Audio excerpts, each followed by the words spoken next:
in the region and abroad if you allow the integrity of our exams and certification to be questionable.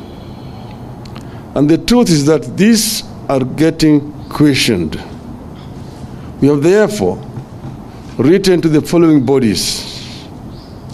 1, the Catholic Bishops' Conference, 2, the National Council of Churches of Kenya, 3, the Supreme Council of Kenya Muslims, 4, the Kenya Secondary Schools Heads Association, 5, the Primary Schools Heads and Teachers Association, 6, the Kenya National Union of Teachers, 7, the Law Society of Kenya, 8, the Kenya Union of Post-Primary Education Teachers, 9, National Parents Association, 10, the Kenya Private Schools Association, 11, the Ethics and Anti-Corruption Commission, 12, the Directorate of Criminal Investigations, 13, the Federation of Kenya Employers.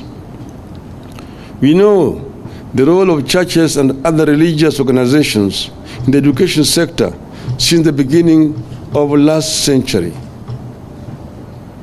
We know how much efforts teachers put into ensuring they mold young people into successful products that they can be proud of. The education sector does not belong to the government of the day. Integrity of the education sector is for all Kenyans. We believe that as a country and for the sake of our children, we can do better than this greed beyond measure. Virtually every home had a candidate or knew a candidate among those who said KCP and KCSE. KCP alone had close to 1.4 million candidates. The steps outlined below are critical. 1, the circumstances under which the printing of the exams was transferred from the UK to Mombasa Road must be investigated. 2, Kenyans must be told how the integrity of the exams was secured during the transfer from the UK to Mombasa Road and later to another printer in Asia. 3, it is the right of Kenyans to know the cost of termination of the contract with the UK firm. 4, Kenyans must be informed of how the Mombasa Road firm was identified and awarded the tender and if procurement laws were followed. 5, Kenyans must also be informed of how the firm to relay KCP results was identified, whether it is the same one that will relay the KCSE results and whether procurement laws were adhered to. Going by the fate of Auditor General Margaret Nyakango, we believe political interference will not allow EACC and DCI to deal with this matter, but to put this issue to the agencies as a matter of public record.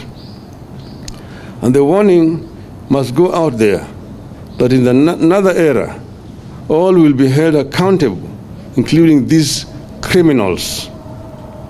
It is our position that the stakeholders together, headed by the Catholic Church or any other group that stakeholders can agree on, and get to the bottom of the mess building up in our exam management. There must be no room for favoritism in conduct and marking of exams, where some schools and students are allowed to cheat and get away with it, as happened in last year's KCSE and this year's KCPE.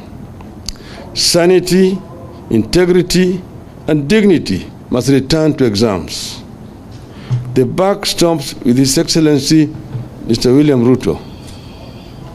It is our firm belief that mega corruption in billions cannot happen without the complicity of the top. Whether it is 17 billion shilling in oils or billions involved in the poisonous cooking oil, we know the dynamics of how government operates. The CS, the PS are small fries. The buck stops with Mr. Ruto. End of statement.